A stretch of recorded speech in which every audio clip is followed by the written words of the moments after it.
So starting with a problem ID, which is KVH007, and our problem statement title is Spam Alert System, and our team name is Abhyuday.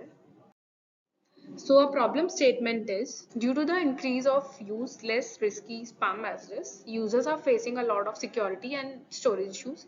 We are using the following approach to provide a better solution with high accuracy. So here are our solution, जिसमें हम लोग एक ML model को link करने वाले हैं OS से, जो कि फिल्टर का काम करेगा and with the help of LSTM हमें आगे के रिजल्ट्स देगा और एक्यूरेट रिजल्ट्स देगा.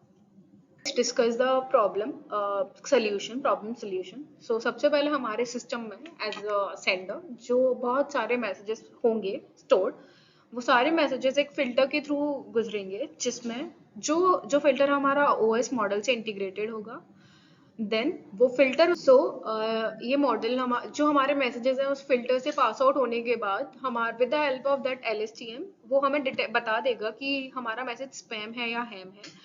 इफ हमारा मैसेज स्पैम है, then with the help of natural language processing वो हमको रिस्क रेट शो कर देगा. अब रिस्क रेट कैसे शो करेगा, वो हम लोग कुछ कीवर्ड्स फेच करेंगे जिसकी मदद से वो हमें रिस्क रेट शो कर देगा कि हमारा मैसेज कितना % रिस्की है. और इफ मैसेज वो स्पैम नहीं है, इफ मैसेज हैम है, तो वो डायरेक्टली नॉट स्पैम फोल्डर में चला जाएगा. Okay, so after discussing our problem statement and solution, we are coming towards the stages and the steps that we are going to follow to apply our model and make it a better system. So first of all हमारे पास एक data set होगा, जो कि हमारे पास एक data set collection होगा जिसमें हमारे पास दो कॉलम्स होंगे V1 एंड V2. जो V1 कॉलम होगा हमारे डेटा सेट का, उसमें हमारे पास दो क्लासेस होंगी, स्पैम एंड हैम.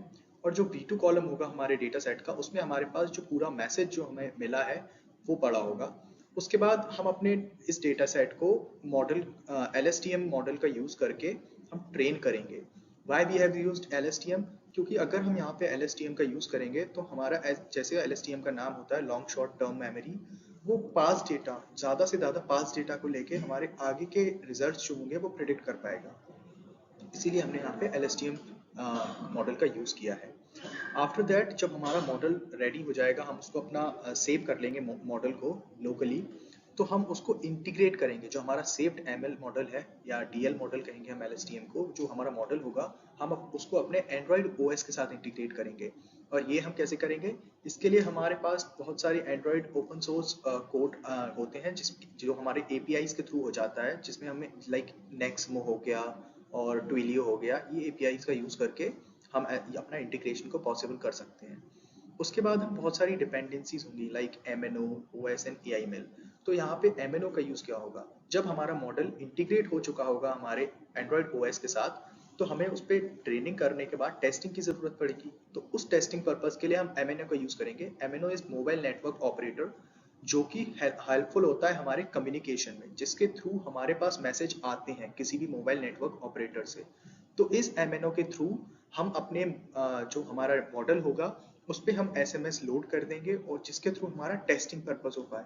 तो MNO का यूज करके हम अपने मॉडल को टेस्ट करेंगे और हमारे टेस्टिंग के बाद हम फाइनली अपने मॉडल को एक बेटर एक्यूरेसी के साथ दिखा पाएंगे कि हमारा मॉडल की इतनी एक्यूरेसी है after using MNO on several factors. So जैसा कि अभी फ्लो डायग्राम में भी आपको दिख रहा होगा कि हमारे पास सेंडर होगा, वो LSTM के थ्रू हमारा मॉडल चलेगा जो कि फिल्ट्रेट आउट करेगा हमारे मैसेजेस को कि वो स्पैम है या फिर नॉट स्पैम है, और एक रिस्क रेट कैलकुलेट करेगा. अब यहाँ पे हम NLP का यूज कैसे कर रहे हैं, तो जैसे कि हमने बताया हमारे डेटा सेट में दो कॉलम थे, इसमें V2 जो कॉलम था हमारे पास, उसमें हमारा मैसेज स्टोर्ड था. तो जो हमारा मैसेज स्टोर्ड था उस मैसेज में से हम कीवर्ड्स फिल्ट्रेट आउट करेंगे. जैसे कि हमारे पास हो गया बोनस, फ्री, रिवॉर्ड, लॉटरी, ऐसे कीवर्ड्स को हम अपने मैसेज में डिटेक्ट करेंगे यूजिंग NLP, जिसमें हम बहुत सारे फैक्टर्स का यूज कर सकते हैं लाइक टोकनाइजेशन, और हम स्टॉप वर्ड्स रिमूवल हटा देंगे स्टॉप वर्ड्स वगैरह, तो जिससे हमें ऐसे फ्रॉड कीवर्ड्स मिल पाए जिसके थ्रू हम अपने, अगर हमारा वो मैसेज स्पैम है तो उसका रिस्क रेट कैलकुलेट कर पाए. The more number of fraud keywords in the message, the more will be the risk of a spam message. So यहाँ पे हमारे साइड में टेक्नोलॉजी स्टैक लिखा है, तो एज आई हैव डिस्कस, हम NLP यूज कर रहे हैं, LSTM यूज कर रहे हैं, एंड्रॉइड ऑपरेटिंग सिस्टम यूज करेंगे, DBMS SQL हम अपना डेटाबेस के लिए यूज करेंगे जिसमें हमारा मैसेजेस स्टोर होंगे और फाइनली हमारा डेटाबेस सेटअप हो पाएगा। पाइथन हम यूज कर रहे हैं अपने मॉडल को ट्रेनिंग पर्पस के लिए नाउ, और इंटीग्रेशन पर्पस के लिए भी। Now we are going to discuss some use cases here. तो SMS अलर्ट सिस्टम की, हमारे पास स्पैम अलर्ट सिस्टम की जरूरत क्यों आन पड़ी?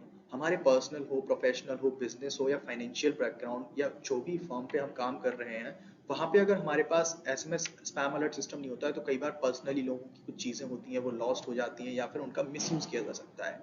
सबसे ज़्यादा इसमें स्पैम आजकल जो चल रहे हैं वो पर्सनल और फाइनेंशियल लेवल पे चल रहे हैं, जिसके थ्रू आपके पास कोई भी एक SMS आया जो कि स्पैम था, और वो SMS स्पैम होने के बाद आपके मोबाइल पे कोई OTP या लिंक आती है जिसके थ्रू आपको पर्सनल लॉस हो सकता है या फाइनेंशियल लॉस भी हो सकता है। So after that, we are going to discuss. Now we are going to discuss our dependencies and showstopper here. So what we are using. So Android operating system. Since हम लोग जानते हैं Android operating system जो है उसका code हमें openly available होता है, means it is a open source. तो इसमें हमें मॉडल को इंटीग्रेट करने में कोई प्रॉब्लम नहीं आने वाली है। हम अपना मॉडल इंटीग्रेट कर सकते हैं easily using some APIs like I have told Twilio and Neximo, and we are using MNO here like mobile network operator for the testing purpose कि हमें अपने messages कहाँ से मिलेंगे अपने testing time पे। उसके बाद हम यहाँ पे TensorFlow यूज करेंगे जिसमें हम Keras लाइब्रेरी रखेंगे अपनी। Keras लाइब्रेरी के थ्रू मतलब हमारा जो LSTM वगैरह होगा वो वर्क कर पाएगा। एट द एंड हमारे पास एक की पॉइंट है जो कि है अपडेशन का। तो हम अपने मैसेजेस को अपडेट कहाँ पे करेंगे? मैसेजेस मतलब हमारे पास अगर बहुत सारे मैसेज स्टोर हो गए, तो जब हमारा जो ऑपरेटिंग सिस्टम है वो वर्क हर टाइम पे अपडेट्स आते हैं, तो हमारे पास जब भी अपडेट आएगा उस अपडेट के अकॉर्डिंग हमारे जो मैसेजेस होंगे हमारे सिस्टम के अंदर वो रिवाइव होते चले जाएंगे, और जो नए नए मैसेजेस हमारे पास आएंगे उनके बेसिस पे हम अपने मॉडल को ट्रेन कर सकते हैं, जिससे हमारे पास एक बेटर एक्यूरेसी होगी। एंड आई होप दैट इस मॉडल की accuracy will be the biggest and the most important thing about this model is that we are storing this in the cloud. So जब भी हमें virtual cloud is a virtual storage type, you all know, तो जब भी हमें ज़रूरत होगी हमारे मैसेजेस की हम उनको fetch out कर पाएंगे।